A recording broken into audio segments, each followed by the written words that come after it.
Hindi pa man nakaka-move on ang marami sa hagupit ng Bagyong Tino sa bansa.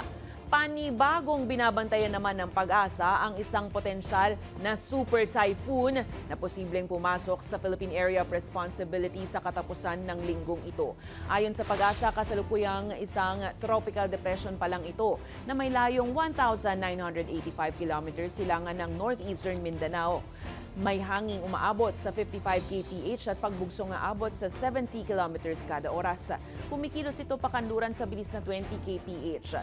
Pagpasok nito sa PAR, Biyernes ng gabi o di kaya ay Sabado, papangalanan itong Bagyong Uwan. Inaasahang lalakas ito bilang isang super typhoon sa weekend na may hanging lalampas sa 185 kilometers kada oras.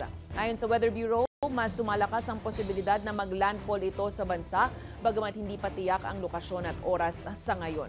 Magsisimula namang maging mabagyo at maalon ang northern at eastern seaboards ng bansa simula Sabado. Patuloy pong pinag-iingat ang publiko.